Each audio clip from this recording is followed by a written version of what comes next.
మీరు ఇంజనీరింగ్ చేశారా? జాబ్స్ కోసం సెర్చ్ చేస్తున్నారా? 3600 మందికి పైగా స్టూడెంట్స్ కి జాబ్స్ వచ్చేలా చేసిన Code Gyan 100 days software course లో జాయిన్ అవ్వండి. మీ కెరియర్ ని బిల్డ్ చేసుకోండి. Welcome to Suman TV. నేను మీ Suman TV Nag. According to legal knowledge కనుక మనం చూసుకుంటే తండ్రి ఆస్తిలో ఎవరికి వాటా ఉంటుంది? సో చాలామందికి అంటే మా నాన్న సంపాదించింది నాకే, లేదు అని అంటే నేను వేరే వాళ్ళకి ఇస్తాను, ఇలా చేస్తాను అలా చేస్తాను అని చెప్పేసి మాట్లాడుకుంటూ ఉంటారు. కొంతమంది ఏం చేస్తారంటే మొత్తం తగలబెట్టేస్తారనమాట. ఎవరెవరు అంటే బూడిదలో పోసిన పన్నీర్లో చేసేస్తూ ఉంటారు. బట్ తండ్రి ఆస్తి ఎవరికి చెందుతుంది? ఇందులో భిన్న కోణాలు ఉన్నాయి. లీగల్గా చూసుకుంటే ఈరోజు మనతో పాటు హైకోర్టు అడ్వకేట్ అలగిరి రవీంద్రనాథ్ గారు ఉన్నారు. అది వారి మాట్లాడి తెలుసుకుందాం. Hello sir. హాయ్ అండి నాగరాజ్ గారు. తండ్రి ఆస్తిలో ఎవరికి వాటా ఉంటుంది? జనరల్గా చెప్పాలంటే ఒక కుటుంబంలో తండ్రి అనేటువంటి ఆ స్తంభం ఏదైతే ఉంటుందో మేజర్ రోల్ ప్లే చేస్తుంది ప్రతి ఒక్కరికి కూడా. అవునండి, అవునండి. అండ్ యజమాని అని అంటే అదేం చిన్న విషయం కాదు కదా సార్. మన పాయింట్లో నుంచి చూసినప్పుడు అది కుటుంబమేమో, బట్ సొసైటీకి అతను ఉండేటువంటి బిహేవియర్ వల్లే అన్ని ఇమేజెస్ పిల్లలకి ఏ విధంగా వెళ్తూ ఉంటాయంటే ఆస్తి పంపకాలు ఏ విధంగా అయితే జరుగుతాయో ఇమేజ్ కూడా ఆ విధంగానే వెళ్తూ ఉంటుంది. అవునండి, అవునండి. సో అలాంటి తండ్రి ఆస్తి ఎవరికి చెందుతుంది జనరల్గా అయితే? తండ్రి ఆస్తి అంటే తండ్రి యొక్క ప్రాపర్టీ, స్థిర చరాస్తులు ఎవరికి చెందుతాయి, ఎలా భాగ పంపకాలు చెందుతాయి అన్న విషయం మీద నేనే దీన్ని 4 పార్ట్స్గా డివైడ్ చేసుకుంటాను నాగరాజ్ గారు. ఇక్కడ తండ్రి యొక్క ప్రాపర్టీ, స్థిర చరాస్తులు 4 విధాలుగా చెప్పినప్పుడు అంటే ఏంటి? ఒకటి, తను వీలునామా రాస్తే ఎలా చెందుతుంది, వీలునామా రాయకుండా చనిపోతే ఎలా చెందుతుంది, అతను చనిపోయిన తర్వాత కుమార్తెలకు కూడా అందులో ఆస్తి యొక్క భాగ పంపకాలు ఎలా ఉంటాయి. ఇది కాకుండా ఆయన బ్రతికి ఉన్న కాలంలో ఆయనని సరిగా చూసుకోకపోతే, ఆయన ఉన్నప్పుడే గిఫ్ట్ డేట్ కానీ ఇతరత్ర కారణాలు ఇచ్చే పిల్లలకి ఆ యొక్క ప్రాపర్టీ ఇచ్చినప్పటికి కూడా అవి ఏ రకంగా మళ్ళీ వెనక్కి తీసుకోవచ్చు. ఇలా ఒక 4 పాయింట్స్ని అంటే 4 డివిజన్స్ తీసుకునే యొక్క విషయం మనం చెప్పుకోవచ్చు. అందులో ఫస్ట్ పాయింట్, తండ్రి వీలునామా రాస్తే ఎలా చెందుతుంది.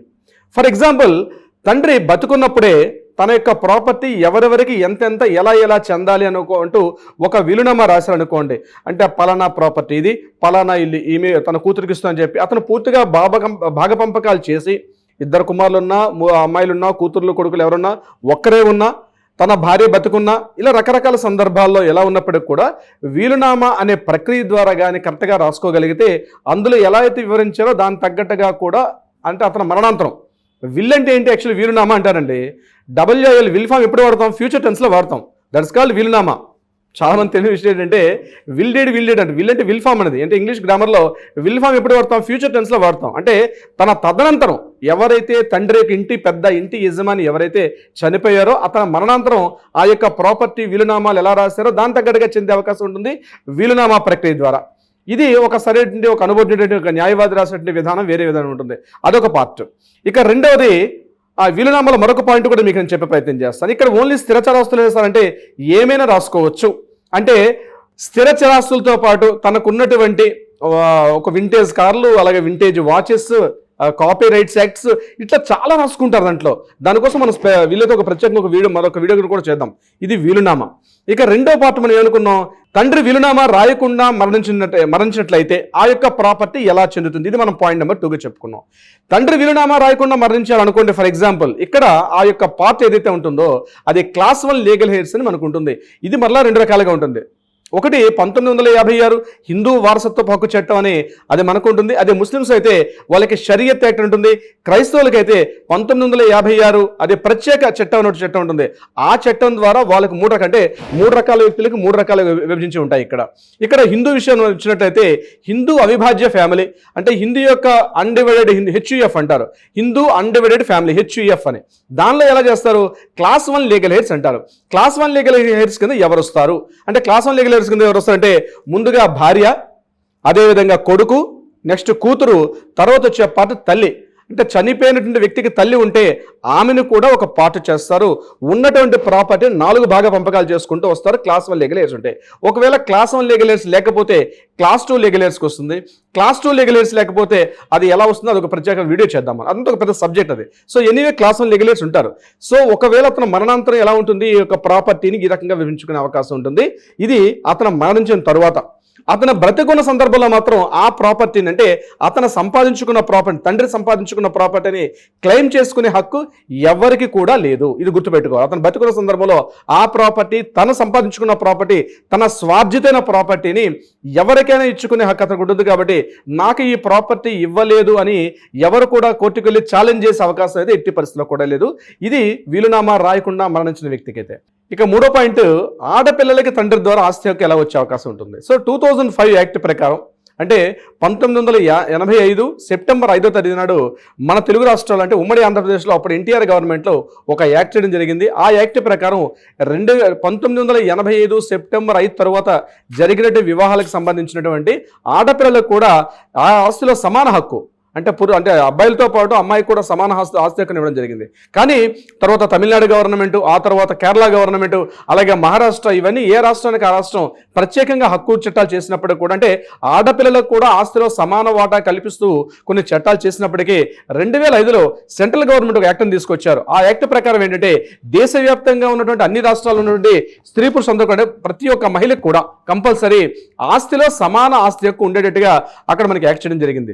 సో ఈ యాక్ట్ ప్రకారం మళ్ళీ 2 రకాల కాంట్రాక్షన్స్ వచ్చాయి. ఒకటి ఏంటంటే, అంటే 2005 తర్వాత ఉన్నటువంటి పెళ్లిళ్ళకి మాత్రమే వర్తిస్తుందా, లేకపోతే ఎప్పటి నుంచి స్టార్ట్ చేసుకునే విషయం మీద. అయితే దీని మీద యాక్ట్లో ప్రత్యేకంగా ఒక క్లాజ్ మనకి లేనప్పటికీ కూడా సుప్రీంకోర్టు, అదేవిధంగా ఢిల్లీ హైకోర్టు, అలహాబాద్ హైకోర్టు ఇచ్చిన కొన్ని ప్రత్యేక జడ్జిమెంట్స్ చెప్పింది ఏంటంటే 1956 తరువాత, ఇది ప్రత్యేకంగా చాలా ఇంపార్టెంట్ పాయింట్. చాలా మందికి డౌట్స్ వస్తుంటాయి, చాలా మంది కాల్స్ కూడా చేస్తారు, సార్ మాకు పెళ్ళి అయిపోయింది, మరి మాకు హక్కు ఉంటుందా ఉండదని. 1956 తరువాత బాగా ఇంపార్టెంట్ 1956 తర్వాత జరిగే ప్రతి పెళ్లిళ్ళకి కూడా అమ్మాయి పెళ్లి అయిపోయి ఎక్కడికి వెళ్ళిపోయినా, ఆమెకి 40 ఏళ్ళైనా 50 ఏళ్ళైనా బ్రతికి ఉన్న సందర్భంలో అటువంటి ఆడపిల్లలకు కూడా సమాన ఆస్తి హక్కును కల్పిస్తూ కూడా చట్టం చేయడం జరిగింది. అంటే ఇప్పుడున్న పరిస్థితి ఏంటంటే, ఎప్పుడు పెళ్లి అయిపోయినా, అంటే భాగ పంపకాలు జరిగిపోయినప్పటికీ కూడా అందులో కూడా ఆడపిల్లలకు ఆస్తి హక్కును ఉండే విధంగా ఈరోజు మనం చట్టాలు రూపకల్పన చేసుకున్నాం. సో తండ్రి యొక్క ఆస్తి ఈ రకంగా కూడా వచ్చే అవకాశం ఉంటుంది ఇప్పుడున్నటువంటి కొత్త చట్టాల ప్రకారం. ఇక 4వ పాయింట్, ఇది చాలా ఇంపార్టెంట్ పాయింట్. తండ్రి యొక్క ఆస్తి ఉంది, అతను బ్రతికి ఉన్నారు, కానీ తండ్రి కాస్త మంచి చేసుకున్నారు, ఆయన కాస్త ఆలనాపాలన, వృద్ధాప్యంలో ఆయన కాస్త ఆలనాపాలన అన్ని చూసి ఆ తండ్రికి మాత్రం సరైన వైద్య ఆరోగ్య సదుపాయాలు ఏవి కూడా కల్పించకుండా, ఆయన్ని పూర్తిగా చూడకుండా ఆయన్ని కాస్త వృద్ధాశ్రమంలో పడేసి ఇతరత్ర సీనియర్ సిటిజన్ అయిపోయాడు అని ఆస్తిని తీసుకొని పూర్తిగా బయట వృద్ధాశ్రమంలో పడేసిన సందర్భాల్లో as per senior citizen act 2007 ప్రకారం వీళ్ళకి ఏంటంటే, ఒకవేళ పిల్లలకి ఆస్తి హక్కు ఇచ్చినప్పటికి కూడా అది గిఫ్ట్ డీడ్ కావచ్చు, ఇతరత్ర ఏ మార్గాల ద్వారా పిల్లలకి ఆస్తి హక్కుని ఆ తండ్రి వివరించి ఇచ్చినప్పుడు కూడా అందులో ప్రత్యేక క్లాస్ పెట్టుకోగలిగితే, అంటే ఎనీ టైం నా పిల్లలు సరిగ్గా చూసుకోకపోతే ఆ ప్రాపర్టీని మరలా వెనక్కి తీసుకుంటాను అని కానీ మెన్షన్ చేసుకోగలిగితే, ఒకవేళ ఇచ్చిన తర్వాత కూడా ప్రత్యేకంగా ఉన్నటువంటి మనకి ఈరోజు ఉన్నటువంటి మన రాష్ట్రంలో, తెలుగు రాష్ట్రాల్లో, ఆంధ్రప్రదేశ్ కావచ్చు, అదేవిధంగా మన తెలంగాణ రాష్ట్రంలో కావచ్చు, ఇక్కడ ఆర్డీఓకి ప్రత్యేక విశేష అధికారులు ఇచ్చారు. ఆర్డీఓని సంప్రదించి సీనియర్ సిటిజన్ యాక్ట్ ద్వారా మరలా ప్రాపర్టీని వెనక్కి తెచ్చుకునే అధికారం కూడా ఉంటుంది. ఇది ఒక 4వ పాయింట్ మనం చెప్పడం జరిగింది. అంటే ప్రాపర్టీని, స్థిర చరాస్తులకు సంబంధించి బంగారం కావచ్చు, వెండి కావచ్చు, అదేవిధంగా ఇమ్మూవబుల్ ప్రాపర్టీస్ ఏవైనా సరే ఒకసారి పిల్లలకు అందజేసిన తర్వాత, ముఖ్యంగా తండ్రి నుంచి వచ్చిన వారసత్వం ఇన్ని రకాలుగా విభజించే అవకాశం కూడా ఉంటుంది. ఒక్కొక్క కేసుకి ఒక్కొక్క రకంగా ఉండే అవకాశం ఉంటుంది. కానీ చట్టం మాత్రం ప్రతి సందర్భంలో క్లియర్గా చెప్తుంది, అబ్బాయిలతో పాటు అమ్మాయిలకు కూడా సమాన ఆస్తి హక్కుని చట్టం చేశారు. కానీ ఆ తండ్రి నుంచి ఆ ప్రాపర్టీ అతని యొక్క స్వార్జితమైన ప్రాపర్టీ అయితే మాత్రం ఎట్టి పరిస్థితుల్లో కూడా పిల్లలు దాని మీద ఛాలెంజ్ చేసే అవకాశం. అందుకని ప్రతి ఒక్కసారి మనం చెప్తాం, తండ్రి బతుకున్న కారణంలో తను ఎంతో కష్టపడి రాత్రి పగలు కష్టపడి ఎన్నో సాక్రిఫైస్ చేసి ఒక ప్రాపర్టీని ఎట్లయితే తను కూడబెట్టుకుంటారో, అదేవిధంగా తన తదనంతరం కూడా ఆ ప్రాపర్టీని క్లియర్గా విభజించాలంటే వీలునామా ప్రక్రియ రాసుకోమని చెప్పి కూడా అనేక సందర్భాలు మనం చెప్పుకోవడం జరిగింది. నాగరాజ్ గారు, ఎలా సార్, అంటే దీనివల్ల చాలామంది, అంటే వీడియో చూసిన తర్వాత అయినా సరే అన్డివైడెడ్ ఫ్యామిలీస్ కొన్ని ఉంటాయి జనరల్గా, అంటే ఎవరికి చెందుతుంది ఏంటి, అవిభాజ్య హిందూ కుటుంబాలు. సో దాన్ని ఎలా క్లియర్ చేసుకోవాలి అనుకున్నటువంటి దాని నుంచి కూడా అడిగేటువంటి చాలా మంది ఉంటారు. మిమ్మల్ని అప్రోచ్ అవ్వాలంటే ప్రాసెస్ ఏంటి? తప్పనిసరిగా నాగరాజ్ గారు కింద స్క్రోల్ అవుతున్న నెంబర్ని కాంటాక్ట్ చేయగలిగితే మన లీగల్ టీం వాళ్ళకి అప్రోచ్ అవుతారు. క్లియర్గా సలహా సంప్రదింపులు కూడా చేసే ప్రయత్నం చేస్తారు. అది కాకుండా ఏదైనా న్యాయపరంగా ఏదైనా వివాదాలు కూడా కోర్టులో ఉంటే కూడా వాటికి కూడా ఒక పరిష్కార మార్గం చూపే విధంగా ప్రయత్నం చేస్తారు sir Nagaraj garu. Thank you so much Ravindranath garu. Thank you so much Nagaraj garu. చూసారు కదా ఈ వీడియోపై మీ అభిప్రాయం కమెంట్ బాక్స్లో పోస్ట్ చేయండి. ముఖ్యంగా మీరు కనుక బయటికి వెళ్ళినా లేదు అని అంటే, ఇంట్లోనే ఏదైనా సమస్య ఉంది అని అంటే, లీగల్ పరంగా మీరు ముందుకెళ్ళాలి అనుకుంటే, రవీంద్రనాథ్ గారిని అప్రోచ్ అవ్వాలనుకుంటే స్క్రీన్ మీద మీ కాంటాక్ట్ నెంబర్ కనిపిస్తుంది. దాన్ని మీరు కాల్ ఆర్ మెసేజ్ వాట్సాప్ చేసి వెంటనే అపాయింట్మెంట్ బుక్ చేసుకోండి. ఈ వీడియో లైక్ చేయండి, షేర్ మాత్రం తప్పకుండా చేయండి. ఇలాంటి మరిన్ని వీడియోస్ కోసం మా ఛానల్ ఫాలో అవ్వండి. Thank you. సుమన్ టీవీలో మీ పర్సనల్ అండ్ బిజినెస్ ప్రమోషన్స్ కోసం కింది నెంబర్కి కాంటాక్ట్ చేయండి.